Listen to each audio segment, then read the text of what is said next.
Lia Production. Akka mooltan kabajamtoota daawwattoota keenya kuni Lia Production. Lia Production jechuun cabaa aartii Oromoo akkasumas aartistoota Oromoodhaa utubuudhaaf kan dhaabbate Lia Production. Subscribe, like, share, comment godhuun dagatina. Kuni ammoo kan arraantanaa sagantaa jalqabaa paadkaastii haala yeroo jedhurraahi keessummaan keenya kanarraa kan jalqabaa obboleessa kiyya Jaafar Yusuf. Jaafar Yusuf, assalamu alaikum warahmatullahi wabarakatuh. وعليكم السلام ورحمة الله وبركاته. كمتي؟ Alhamdulillah nagaya. Baga karaa stuudiyoo keenya kan Lia Production paadkaastii yeroo irratti nu argamte galatoomiif tura. Bakka kanatti na affeeruuf kajal qabaana gochuu keetiif guddaa galatoomi. Sagantaa keenya kan arraa keessatti gaawwan hedduurraa akka haasoynu akka daawwattoota keenyaas bashannansiisnu abdii guddaan qaba. Lia Production. Duraan dursee mee gaafiin kiyya kan duraa Jaafar Yusuf eenyu? Ani Jaafar Yusuf hin jedhama. An ilma Oromooti. Kuma nama takka. Irra guddaan ijoollummaa makiyyaa kaasee saba kanaaf dhaabbachuu, saba kanaaf waan takka godhee darbuudha karoora kiyyaa.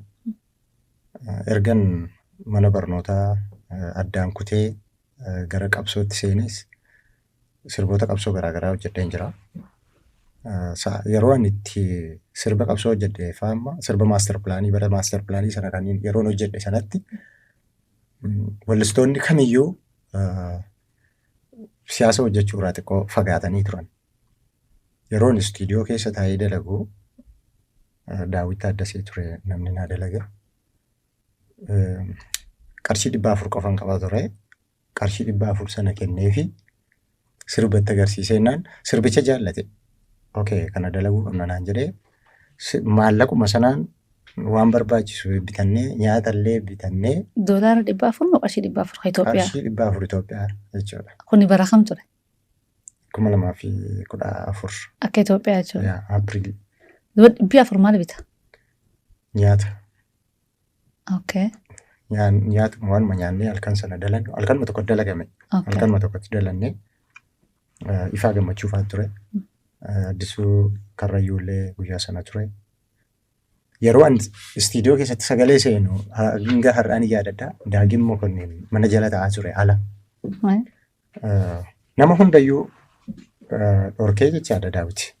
Sirba kiyya irratti xiyyeeffatee sirba kiyya naa hojjete. Yeroo hojjetu kan nama hedduudha namni sirba kanarraa na dhorke. Jaafar wanni kun si miidhaa, si miidhuu danda'a. Dhiisii naan jedhanii na sodaachisaa turan. Gan wanni dhufe haa dhufu jedhee dhuman rakkoo uummataa dirqama waa'ee maaster pilaanii namni ifa baasu yoo an ifa hin baasne yoo an uummataaf ifa hin goone eenyuutu ifa godhaa yoo hundi keenya callisne jedhee dhuman wanni dhufu haa dhufu jedheetan sirba sana dalagee san booda Kan jalqabaa kan maaster pilaanii san jechuudha. jalqaba. Sirba jennaanii yaadadhe. Sirba kee keessatti beekta kan inni sirba tokko kan hin arge diree dhawaan Oromoo jalatti hin deebineettee kan sirbitu ture. Yeroo san waa'ee jijjigaa hawaasooyitee diree dhawaan Oromiyaa jalatti hin deebineettee dhugaa kaastu maaltu si kakaasee sirba san keessatti akka akkas jettu si godhe? Dubbiin Finfinnee murtiin arganne dirree dhawaan Harargeedhaaf hin deebinee yeroo hedduu namni gaaffii kana na gaafata. Maaliif Oromiyaadhaaf hin jennee naan jedhu. Namni Harargeetti hin amanne Harargeef deebi'uuf hin amanne itti hin amanne Oromiyaafuu maaltu isa quuqeen jira yeroo hedduu. Wanni ani Harargeedhaaf hin deebine jedheef silaa magaalaa guddoo Harargee ba'aa ta'uu qabdi turte dirree dhawaan. Akkasittiin hawwasan amma hagaa irraatti illee. Wanni ani jedheef sababii sanaatiif sa'aatii sanatti illee namni waa'ee dirree dhawaallee dubbachuutti jiru hin jiru. Har'a garuu kunoo wanni ani yeroo sana jedhe har'a guyyaan ga'ee namni gaaffii sana kakaasuu jira. Jijjigaallee dagadhee osoo hin taane xiyyeeffannoon kiyya yeroo sanatti Finfinnee irra na ture malee duraanuu yeroo maaster pilaanii hojjedhe iyyuu akka muyyuu Muluqqee fa'aa Mulluqee. jara iyyuu maqaa kaasee jiran.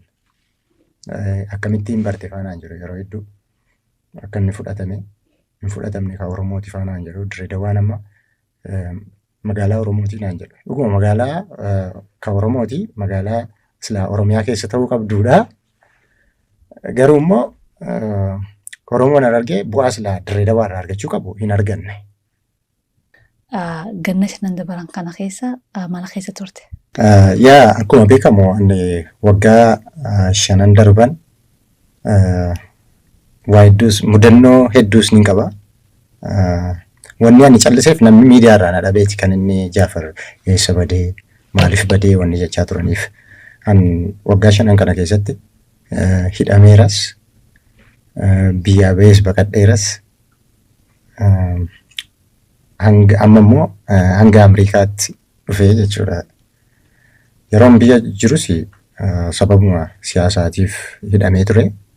San booda immoo gara Naayiroobiitti baqadhee Naayiroobii keessa yeroo dheeraadhaaf hin ture. Yeroon taa'aa ture kanattis callisee miti kan hin taa'aa ture. Fiilmii haaraa dalaguudhaaf barreessaan ture. Fiilmiin barreesse kana hanga 4 gara 5tti ni dhiyaata fiilmiin barreesse amma harkaa qabu sa'a kanatti. Fiilmii kana Naayiroobiitti eegaluuf illee yaalii godheen ture. Garuu akka Saawuz Afrikaanaa ta'uu hin dandeenye Naayiroobiitti. Sababii sanaatiifan ofirraa dhiiseedhuma xiyyeeffannoo kiyya fiilmii sana babarreessuudhaaf yaada itti daddabalee babal'isuu irratti xiyyeeffadhe. Amma immoo erga nas dhufee immoo inshaallah jabduu akka keetii waan hin qabuuf si waliin dalaga jedhee yaada. Inshaallah rabbi nu halaafisu. Mee if duuban si deebisa. Dirree Dawaa dhaquu keedha gaheetiin jira. Ilmaa taatee akka Dirree Dawaa dhaqeetii Jaafar dhukkubsatee mee waa'ee haala yeroo sanii irraa nuuf ibsite qisha. Dirree Dawaa Finfinnee caalaayyuu Dirree Dawaa jaalladha. Irra guddaa Dirree Dawaa dhumaan jiraachuu filadha hanga har'aattu. Biyya jaalalaatti biiti teenya beeta. Namni hin jaalanne hin jiru Dirree Dawaa. Akkamittiin biyya kiyya jibbaan anis hin jaalladha. An dhukkubuma jechuu gunguniyaa jedhamu sanayyuu hin beekun ture. Achuma qofa jira asirraa dhukkubni kun? Bakka biraan naannoo biraan jira. Yeroo hunda kan biyya dhaqee. Biyya hedduus deddeemee argee. San sodaadhaan sanumaan dhagee. Achuma qofa jira. Ijoolleettiin qoosaa ture warra dhukkubsatutti hin taa'e. Akkam nama godha? Bakka ofuu qabuu hin dandeessu. Bishaan lafaa fuutee dhuguu hin dandeessu. Aayilaandii banachuu hin dandeessu. Nama shintifeetis geessa. Namatu si nyaachisa. Wanta akka dalaguu hin dandeessu. Kontiroolii qaama keetii dhabda jechuudha. Bakka yeroodhuma taata. Hagam takkaaf? Guutummaa guutuutti. Gara 7-3 moo meeqaan dhukkube? 7-3 si'a. Jaafar lafa jira moo lafa irra jira gaaffii jettu namni hedduun gaafachaa jira. Akkas jechuun maal akkan jechuun fudhanii beekta. Jaafar lafa jira. Lafa irra illee hin jiru. Gin akkuma nama takka anis jaallachaa dhuman ture. Mee waa'ee taateelee hedduun dhagee amma dura jaalalti gaafa si qabde. Ilaalisuudhaan. Akkasii gootee aadaa amantoota keenya. Jaalallee akkana gootellee sun rakkisaadha. Garuu silaanis akkuma namaadha nama jaalladha jimbulti jaalladha taa'ullee nama filadha. Hin fedhan ture garuu sababa qabsootti irra guddaa kan nama jaalladhu fa'aa dhabee. Si asuma nama jaalladhu fa'aa jettee soo takkaa ol akka jaallattee himuu jirta? No, ani jenne. Yeroo takkaa ol. Jechisin jechuun turu nama jaalladhe kan hin dhabee sin jechuun jira sababa qabsooti. Borbilisoomnatu jennuufa. Heerumsiifannee kaateenye.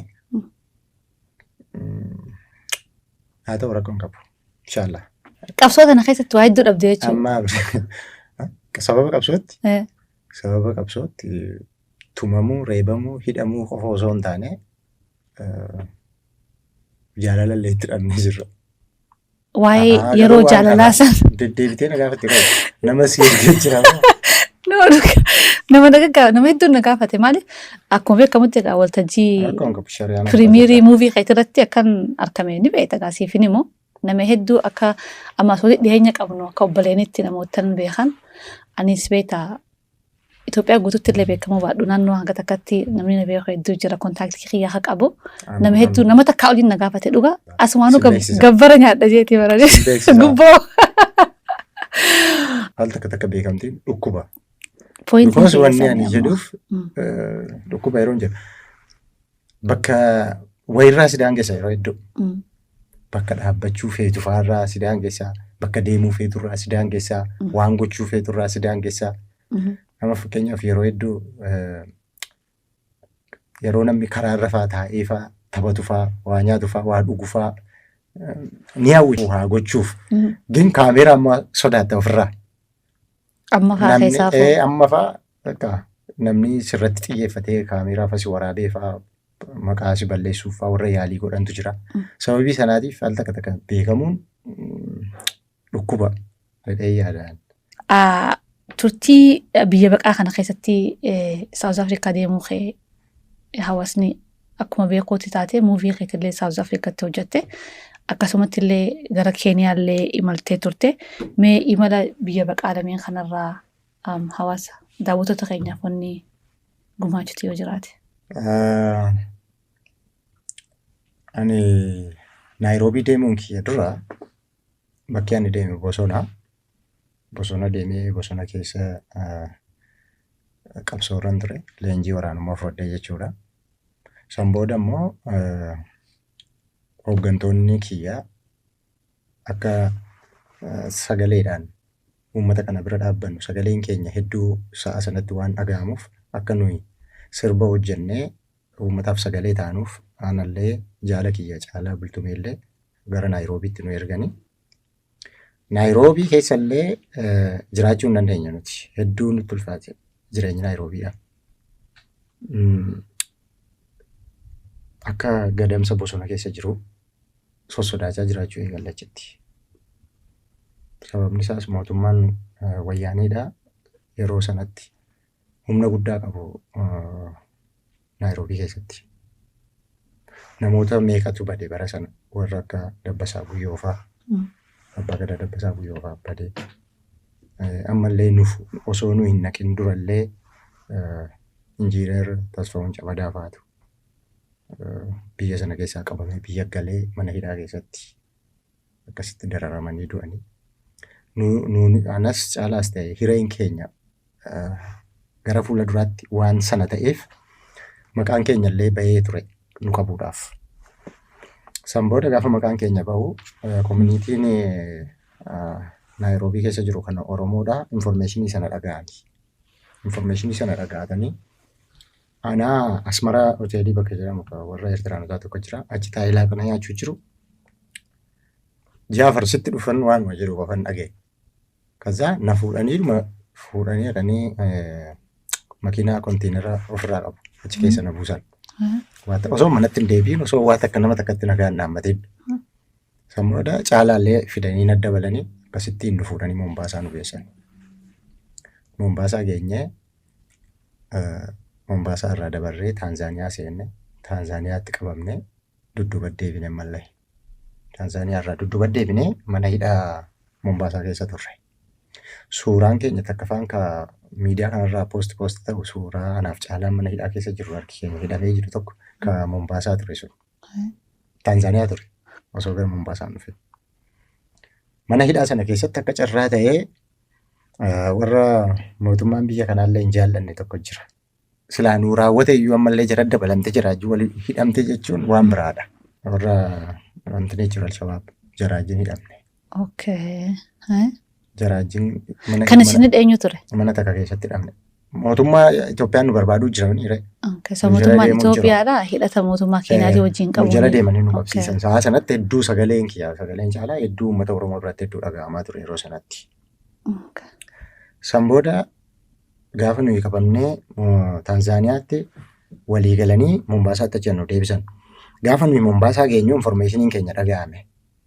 Akka nuyi hidhamnee jiru jechaadha. Gaafa dhaga'amu san booda warri Ormaadha kan naannoo Oromaa bulchuu barbaadee nutti dhufe. Osoo Islaa mana sanatti nutti hin dhufne nuyi beelaanuun hidhuuna turre. Akaayii wanta dhiidhaa nyaanna bara akaayii ruuza akaamee ma dhufe yeroo nyaattu kana nama muraa gadi bu'u nyaanne. Dhuma irratti wanni gaarii nuti nyaanne gaafa warri Ormaa sun dhufanii achi keessaa maallaqa kaffalanii sa'a sanatti maallaqa doolaarii 4,000 jechuun maallaqa guddaadha. Nurra kaffalanii achi keessaa nu fuudhuu dhufan. Namichoon hedduu paaworii qaba achitti kan achi keessaa nu baase sun jechuudha. San booda nu baasanii Doolaara 4,000 nam tokkotti jechuudha. beelofnee jiranii nyaata nu fidan wanni nagarraa yaadadhu. Ruusa takka bakka waawwatii qabu wayii nu fidan jechuudha. Bakka ispeeshaal amma jara sodaataniiru haa. Gaafa nu fidan lafee guddaa takka irra jira. Dhagaarraa wanni hin dhagarre. Kiyyarra hin jiru. Ka caalaarra ni jira. Kiyyarratti foon xiqqoo tokko jira. Nyaachuu jira beela'ee. Caalaan lafaa fuudhee lafee kana harkisee jedhee fuunfate. Maal yoo caalaa meestii lafee kana fuunfadhu naan jedhe.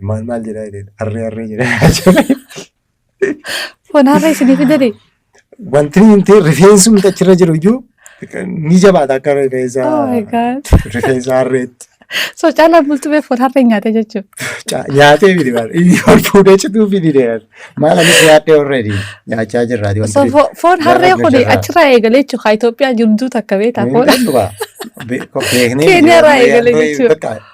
Jiidhuma qabaachuu isaa gammanna nuti sa'a sanatti bara. Malee waan kana sanaayyuu hin beeknu.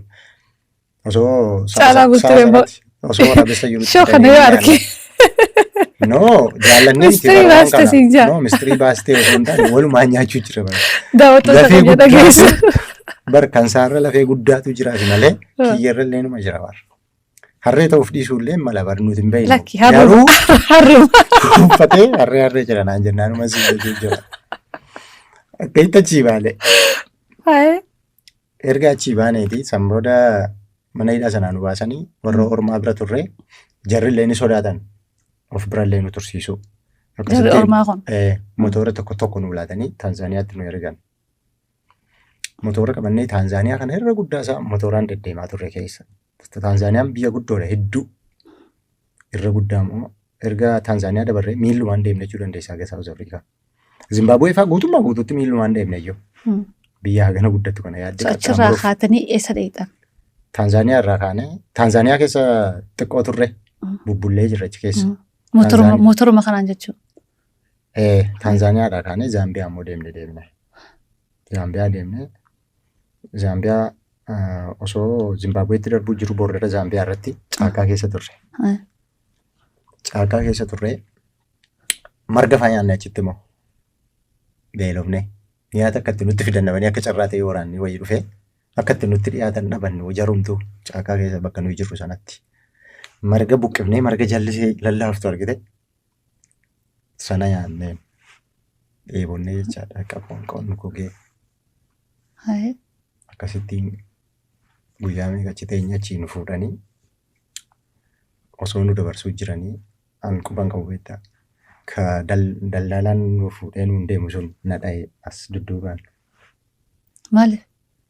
Nadha'e an beeku deemaa bakka si sodaachisuu barbaadu isaan. Daldaloonni jechuudha. Amma isin imala karaa kam deemaa jirta? Naan caalaan na dudduubara caalaan narra dha'e.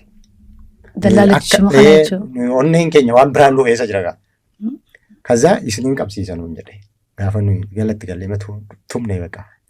Daldalicha tumneen gaafa narratti dhawaan immoo yoon isa dha'e dhiisuu kan dirqama galaa. Nama tokko isiniin deemu jira? Nama lama. Nama lama nuun deemu jira. Dabarsanii si kennu bara. Amma isin karaa kam deemaa jirta? Gara Saawuz Afrikaa deemaa jira. Amma Zaambiyaatti darbuu jirra. Akkasittiin achitti halkanii walitti galagallee karaa baaburaa tokko irratti wallollee nu geessanii Taanzaaniyaadhaan nu gahan. Warri ormaa sun immoo paaworii qabu hedduu laayina qabu karaa kanarratti. Namni takka akka nutti hin buunetti. Namni bilbila baatee huccuu baatee karaa sanarra darbe yoo jiraate anumaaf caalaa qofa. Sababni isaa sababa warri ormaadhaa fuudhanii itti kennanii ijoolleen kun waan isheen qabduuf waan isaan ta'an kana osoo waan takkan ta'eyyuu achi hin geenye isin dhiifnuu jedhanii laayinicha waan beekaniif. Sababii sanaatiif nu kunuunsaa nuun deemuu eegalan sodaatanii. Annee Taanzaaniyaa keessa xiqqoo turre san booda Zimbaabuweetti dabarre. Zimbaabuwee kana yoo baratteetta ta'e gaara Zaambeesii fi bishaan gaara Zimbaabuwee sana gaara Zaambeestuu jira bishaan Zaambees. Zaambeesitti gadi buuf guyyaa takka deemne. Lafa hin qabattu akkas gubaasaa aduu si guba lafti. Guyyaa takka too bishaan hin qabaatin nyaata hin qabaatin. Deemnee gadi buunee bishaan bira geenye. Zaambeesiin bira geenye jechaadha.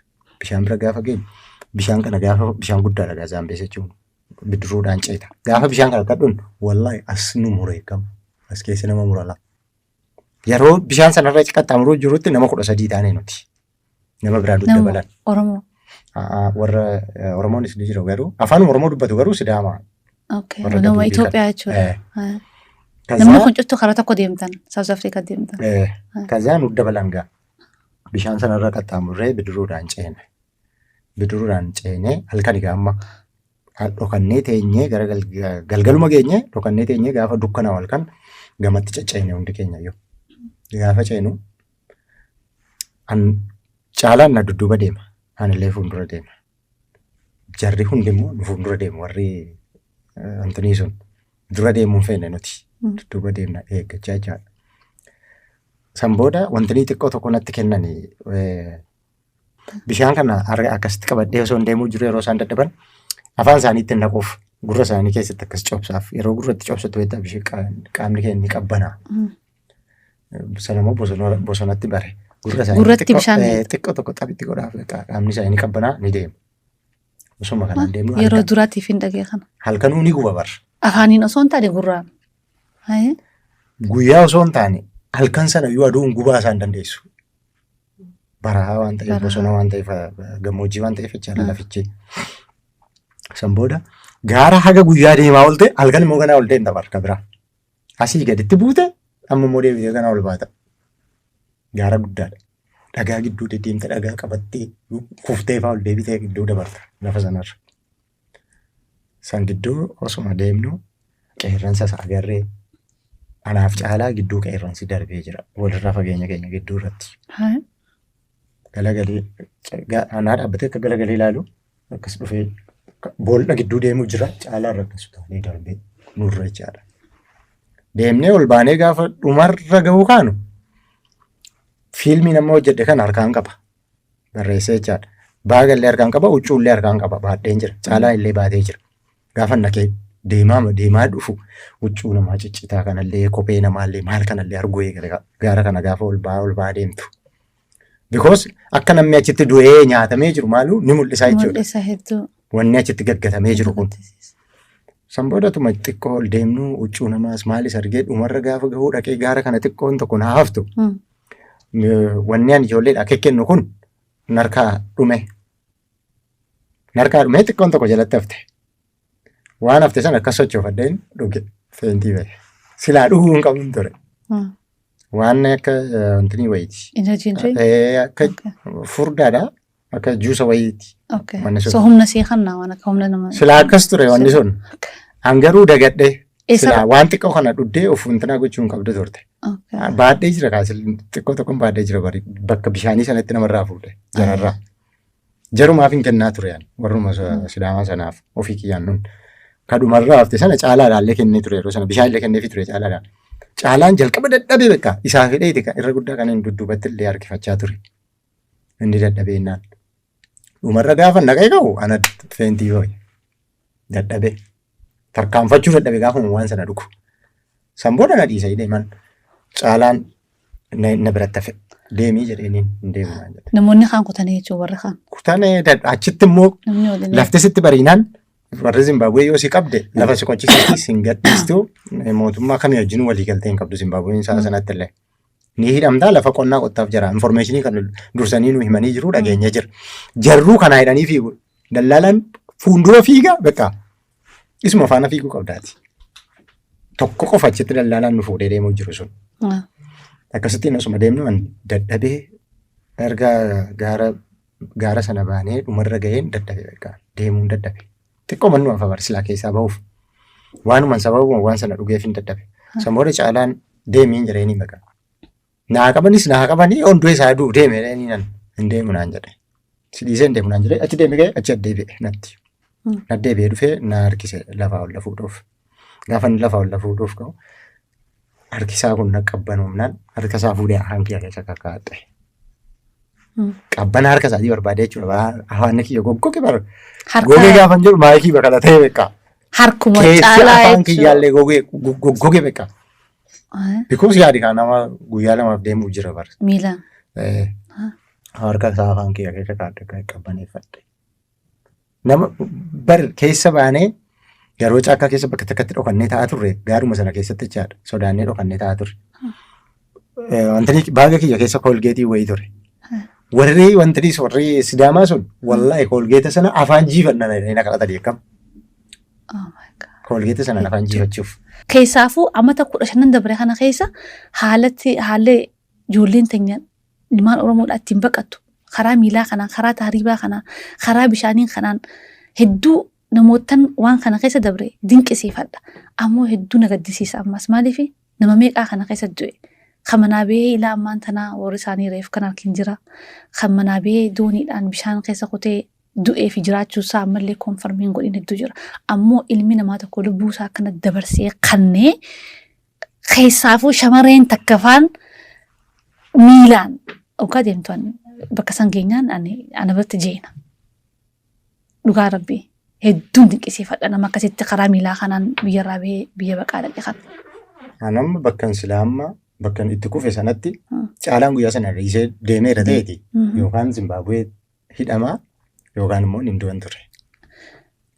Si biratti hafee jechuudha. Caalaan na biratti hafee na qabee deemuu qabda naan jedhee warri diigeenyee ka'e. Asumaanillee egaa caalaan galatoomii jennaan si biratti hafuu isaasaniif. Yaa nama yeroo hedduu namni wallistoota fa'aa wal bira qabanii na gaafatu. Caalaa fa baluu eenyurra jaallattaa naan jedhee maqaa wallistoota yeroo natti kaasan an caalaa jaalladhaa jedhanii. Because lubbuu kee oolche. Na oolchuu iyyuu miti. Jaala qabsoo turre har'a wanti siyaasni adda adda walirraa nu fageessus jaala qabsoo turre waliin qabsaa turre osoo duunes waliin duuna jennee qabsoo keessa turre. Sababii sanaatiif yeroo hedduun caalchifadha. Achuma deemnee gaafa dhanne mana nyaataa wayii tokko nu geessanii wallaahi bishaan dhuguu hin dandeenya akkam ammallee. Dadhabdee jechuudha. Mana caakkaa keessatti mana nyaataa jira caakkaa ma keessa. Akka waan hoteela wayii jechaadha karaa qalloo wayii tokko achirra daddabartu wayii tokko jirti. Nu geessanii nyaata nuu kennan. Bakka gaggabeema nyaata kana yaachuuf gaafa rakkafuun eessaan gada darbu ammas. Nyaata dagannee. Wallaallee jira. Waan dhugan malee. Hundumtuu dandeessee bishaantu kana si baqassa baala. Silaa beeloftee argite ni barta. Bishaan maal akka nama godhu kana keessa. Bishaanumti dhangala'aan kun gadi sin darbus keessa. Because kunuunsi tattarsaa. Si dhukkuba bakka si guba. Akka nama bakka dhagaa liqimsuu jiru, lafee liqimsuu jiru. Gugguwaa nyaatte jechuudha. Nyaata mini bishaanuu. Turuu keessaa beelaa fi dheebuu keessaa jechuudha. Baruu qaba. Sana keessa dabarree Botswaanaa seennee ammallee boo'eetu wantoonni sana keessa deemu jiru, paarkii keessa deemu jiru, takkaalee wantoonni dhokannaa, arbanii dhokannaa, maallee dhokannaa achitti paarkii keessa dabarta. Yeroo Saawuz Afrikaa keessa seentullee paarkii keessa dabarta. Bakka achitti immoo bineensaan nyaatamnaa innee osoma yaaddomnu osoo namni takka waan takka nu keessaa hin taane boordara Saawuz Afrikaa makiinaan dhuftee nu fuutee Saawuz Afrikaa magaalaa Johannesburg nu geessite. Gaafa Johannesburg keenya wanni siif himuu dagadha. Yeroo an tabba sana bahe huccuu ani qabus waan ani qabu hunda gatee fixee tiishartii tokkoo fi wantoonni tokko qofan harkatti hafe. Surree tokko bijaamaa takka qofan harkatti hafe. Daftarii illee waan an barreesse hunda gatee fiilmii qofa keessaa akka fudhadhe. Fiilmiin barreesse qofa. Baadhee matarkaanfachuu dadhabe. Akkas lafaa ol fuujjuu dadhabe akka shukugunyaa nama dirree dabaatti nama qabee nama godhu san akka kanam ta'e wallaahi. Waa takka lafa akkasuma. Humna dhabdee miilaan deemuu keessa humna dhabdee jechuudha. Miilaan deemuu rakkoo hin qabu. Silaa bishaanuma argattee dhugaa danda'e bareeda. Beelaa fi dheebuun jechuu kiyya. Beelallee dheebuun illee walitti ammallee gammoojjiidha. Asii irraan gadi buutee deebitee tabba bahuu yaadame. Gaaratti ol bahu. Achitti miidhamne. Daftarii fi wantoonni keenya fudhanne Saawuz Afrikaa gaafa dhumnee seennu daldalaan nu fuudhee mana nu geessinaan bakka shaaworii seenan jira jedheenyaan jalqaba. Okay, shaaworii seenne. Huccuu ni qabnanii huccuullee ni qabna kopheellee ni qabnaniif caalaan. Shaawora seennee dhiqannee fo'annee teenya nuti. Mucee hedduun hin beektaa? Mucee hedduun maqaasaa Saawuz Afrikaa jiraata daldalaa ture. Hedduu nu birallee dhaabbate anallee caalaa birallee rabbi raamataa godhuuf yeroo koronaa keessa dhukkubsatee du'e. Isa dhufee nu fuudhee isaa fi baharmaa yaadan tokko. Gaafa dhufanii nu fuudhan hin amanne. Maafi lubbuun jirraa jechuudha. No lubbuun jiraachuu keenya miti. Nama karaa sanarra deemee dhufe hin fakkaantu. Shaawora seennee dhiqannee huccuu jijjiirrallee teenya nuti. Gaafa gadi baanu nuyi namuma nagaadha baqa. Silaa namni karaa sanarra deeme sababa warri ormaa nu erganiif nuti hin tuttuqamne hin doorsifamne wanni nuyi qabnu nurraan fudhatamne nuggate malee fedhii keenya. So warra ormaatu dallaala kana isinii godhe jechuudha. So dallaalli kunu walii lama. Okay, so dallaala nama ni sodaatu. Nama ni diiguu danda'u waan sana balleessuu danda'u jala. Sababii sanaatiif waan qabnu hunda fudhannee dhaquu dandeenya turre nuti. Waan bilbila kiyya baatadheen dhaqe. Bilbilan Keeniyaatti itti fayyadamaa turan South Africaatti illee dhaqee fayyadame. Qofoo mana sitti itti fayyadamu ergasii jijjiirradde malee achi dhaqee. San booda gaafa nuyi uffannee gadi baanu alatti nutti dhufee makiinaa bira dhaabbate. Harka keessa kaa'adhee deemaa dhaqeen. Ganaa nama biraa eeguu isaan. Nama ciccitaa wuyyuu daawwee kan mataan isaa badee kana maal kana barbaaduu jiru isaan. Nuyi kanneen dibannee gaditti faane.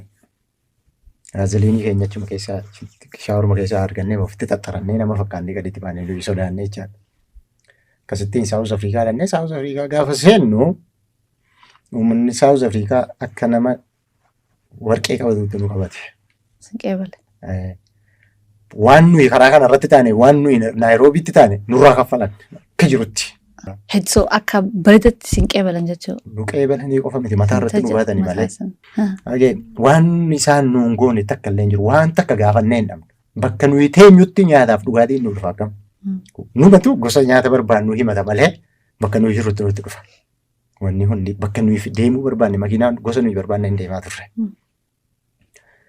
Osoo kanaan jirru sana booda fiilmii eegalee fiilmii kiyya kana. Istiidiyoo deemnee istiidiyoodhaa asoosiisnee birriin isaa guddaa ta'ee rakkoon qabu hunda lagama jedhame itti fufnee namoota barbaachisan waliin haasofnee birriin illee karaa ittiin argamu fakkaatan ittiin dalagamu arreenji ta'ee san booda Jaafar Yuusuf fiilmii isaa dalagee fixee biyyatti galaanuun jennaan biyya gallee biyyatti gaafa gallu immoo ammallee rakkoof dararaa illee nu jalaa nafne hidhamne reebamne dararamne deebinee amma sirraadhuma Ameerikaa dhufne kanallee mallee Naayiroobiitti baqataa taane. Tanatti gaafiin sii qaba kaa. Miilaan baate miilaan deebite mammaa boolumaan. Agude. Baaleen baane booleen deebite. Seenaan ammaatiin haa himte Keeniyaarraa kaatee ilaa hanga South Afrikaatti taariba jechuudha. Amna miilaan deemtanii seetu kun muuvii akkanii ta'anii beektaa? Muuvuma ati immoo wanni ati beekuu qabdu muuvii kiyya keessatti bakki ani itti kufee caalaan itti dadhabee na bira ture sun fiilmii keessa ni jira. Xiqqishoo haa jechuun imala guyyaa sanuma agarsiisuuf godhan bakka san.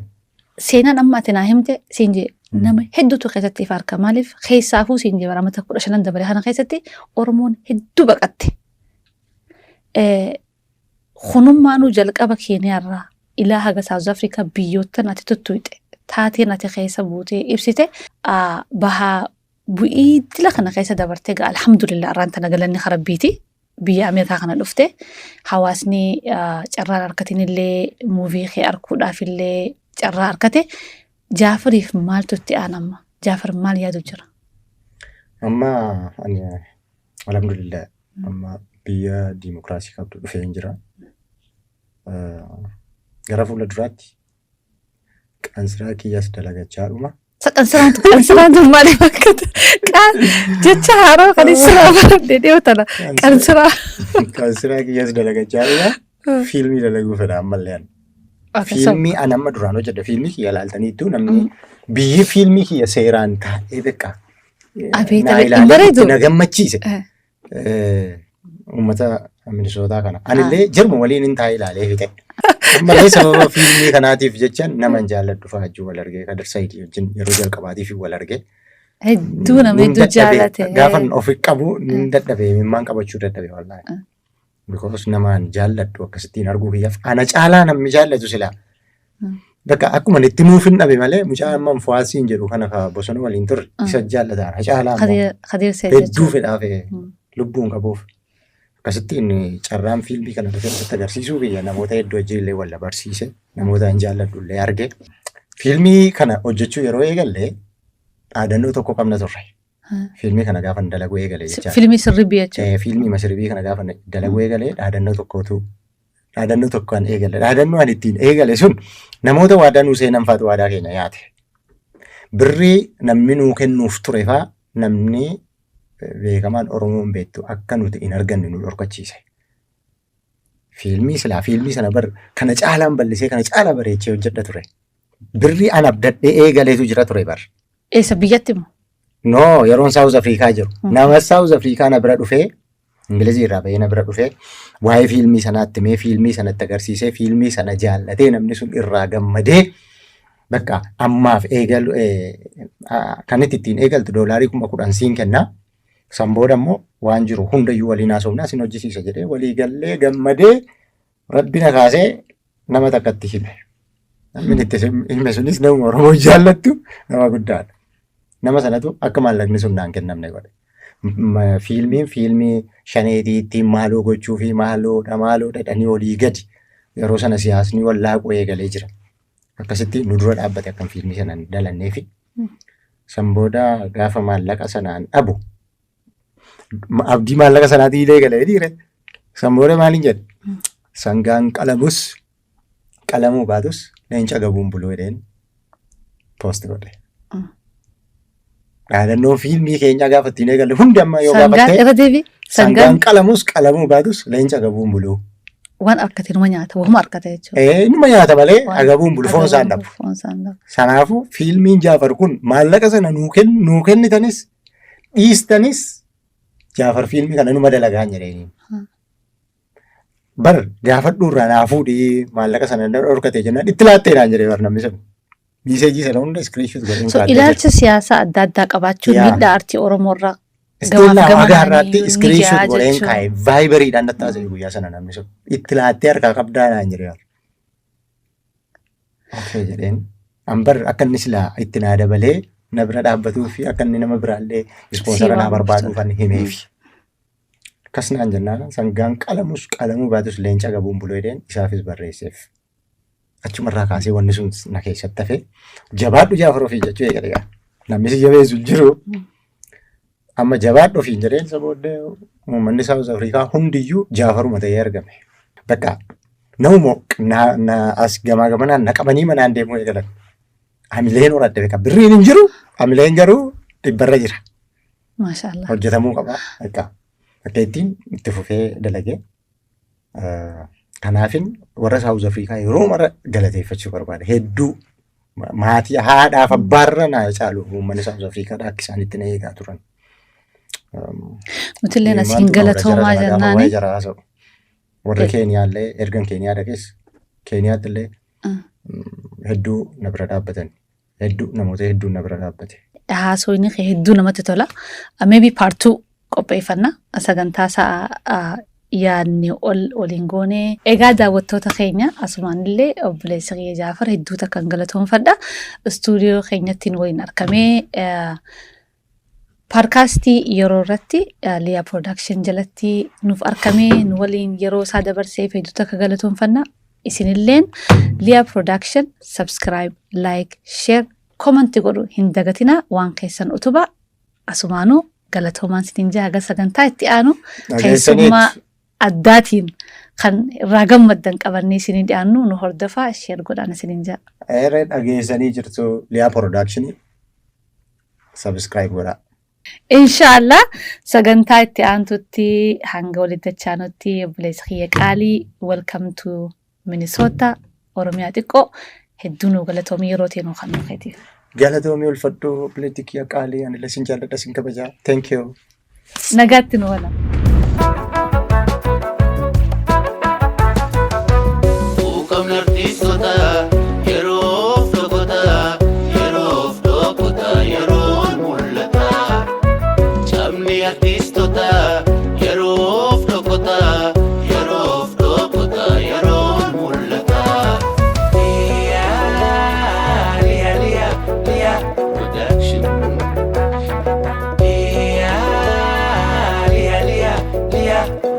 Liyaa